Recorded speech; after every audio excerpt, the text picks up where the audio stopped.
Oke, 5 prinsip. Sudah tahu tanggung jawab supaya anak kita tidak jadi anak yatim atau jadi hantu, pergi kaca orang. Apa patut kita buat? Tapi sekarang 5 perkara yang jangan kita buat, yaitu pantang larang di mana-mana. Di jalan raya ada lampu traffic. Dielkan juga. Jadi lampu merah berhenti. Lampu kuning bersedia. Bukan tekan miau, mau lampu kuning, tekan miau. Lampu hijau jalan kan? Jadi pernah ada satu orang, dia lampu merah, dia tekan miau, cung.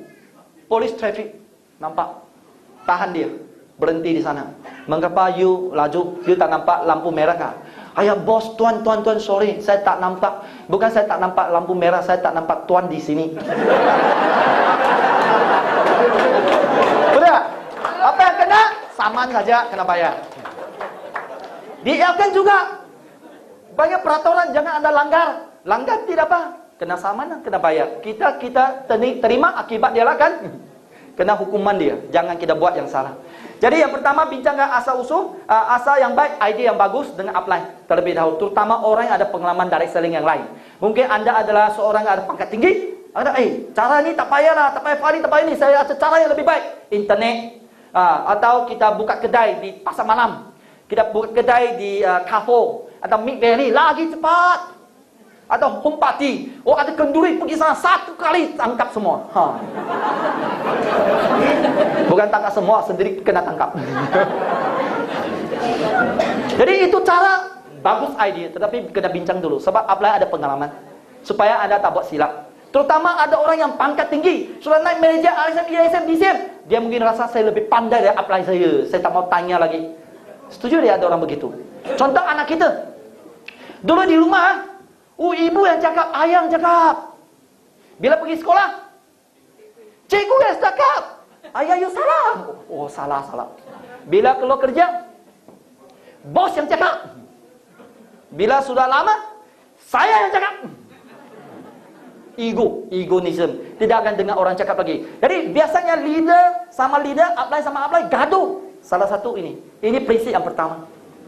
Bagaimana kita kerja sama dengan apply atau supply, siapa-siapa? Salah satu mengapa ramai orang tidak pergi jauh, sebab salah satu selalu gaduh dan pandangan yang lain. Kita hormat apply, kita tanya dulu, kita tak buat kesilapan. Sampai hari ini saya tanya apply juga, sebab saya tak mau buat kesilapan, saya mau berjaya dengan cepat. Boleh tidak? Orang baru juga sama, jangan buang masa. Buat rajin, tapi tak dapat. Rajin tidak semesti berjaya, tapi dengan cara yang betul. Tanya apply yang berjaya. Kedua, sebar pemikiran negatif tidak digalakkan. Ada orang kan, mengapa dia naik cepat, dia mati cepat. Naik lambat, tahan lama. Mengapa? Sebab dia naik cepat, hot, tapi dia pandai cakap negatif. Mulut dia gatal. Suka cakap negatif. Oh, itu orang sudah tak puas lah. Oh, susah lah. Itu orang macam sudah sejuk lah. Hari ini saya cari 5 orang, 6 orang tak mau lah. Hari-hari muka masam. Rasa macam sejuk, tak boleh lah, susah lah, negatif lah. Hari-hari begitu. Dan cakap dengan down yang mati. Jangan, adakah ibu bapa selalu cakap negatif kepada anak kita? Anak, ayah hari ini penat lah, dimarah oleh bos lah, tak mau hidup lagi lah, anak terus mati. Mati semangat. Kalau macam tu hidup begini susah, kita sama-sama matilah. Sama juga downline, dia mau semangat. Apa yang baik, hebat, berita baik, siapa sudah jual. Hari-hari hantar yang baik. Jangan cakap yang tak baik. Disoki juga. Boleh? Ada masalah macam mana? Cari upline. Walaupun downline Anda adalah bapak, abang, kakak yang hebat, tapi mereka mungkin downline, kurang pengalaman. Jadi jangan cakap. Isteri, suami pun jangan cerita. Anda akan mati atas katil. Susah lah, tak boleh buat. Kalau macam tu, tidurlah. Apa susah, darling. Teong, terus mati. Mati pun tidak sedar. Oh, sudah mati kah? Hai, kasihan loh, saya tengok ada orang begitu. Untuk Hukio macam saya kena ditipu 5.000. Apa masalah? Saya tak pernah bincang dengan bapak saya, abang saya, adik saya, tak pernah saya bincang. Hanya apply saya. Itu sebab saya dapat bertahan lama. Saya pegangkan prinsip ni. Saya pegangkan semua ini prinsip saya pegangkan. Dan berita baik contoh SV9 berapa kita buat. Kita ceritalah. Kan berbanding tahun 2006. Dan ini apa berdiri 7 juta bukan dalam plan pemasaran. Contoh ini adalah Kongco ya, yaitu kempen lah, kempen pelancongan semua ni kita ada berita baik, kita ceritalah. Elkan jualan Elkan macam mana naik 35 kali ganda. Apa yang baik? Datang meeting dengar apa yang baik kita sebar.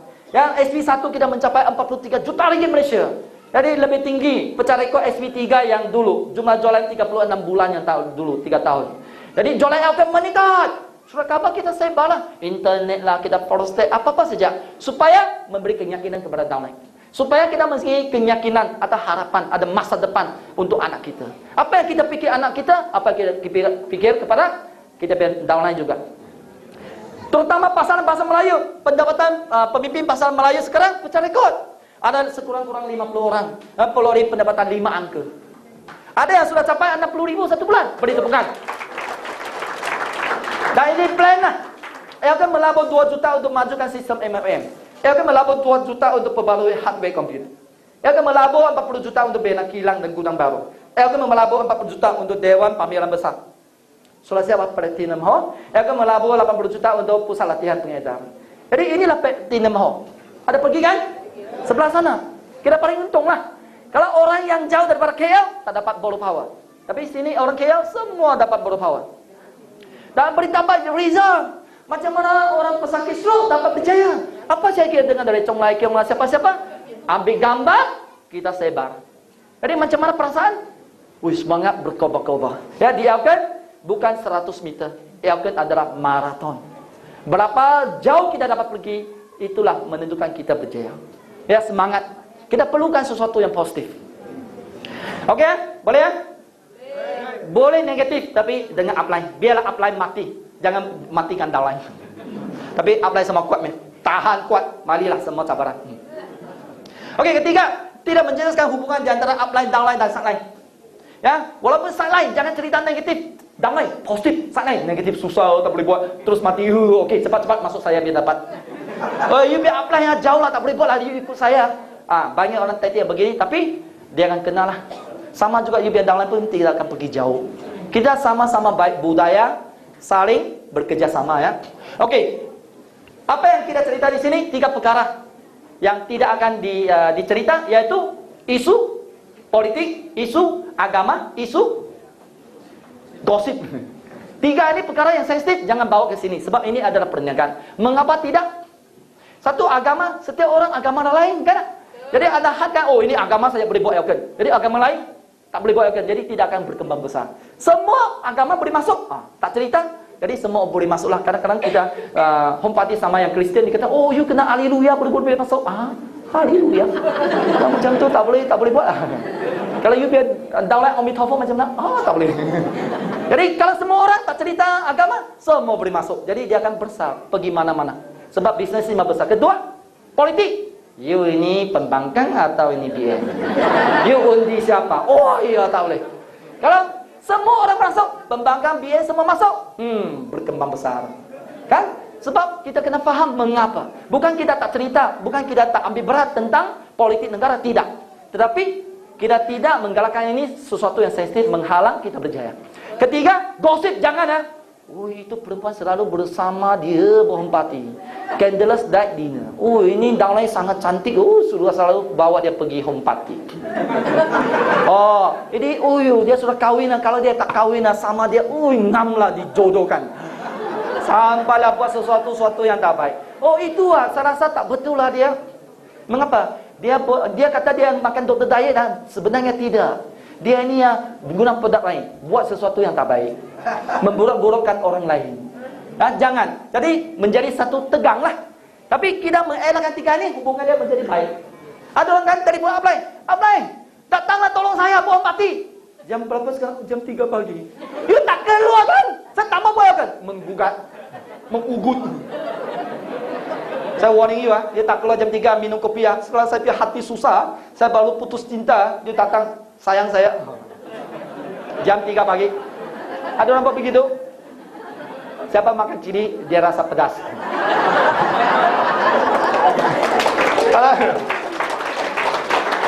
Siapa yang downline ada orang selalu komplain upline.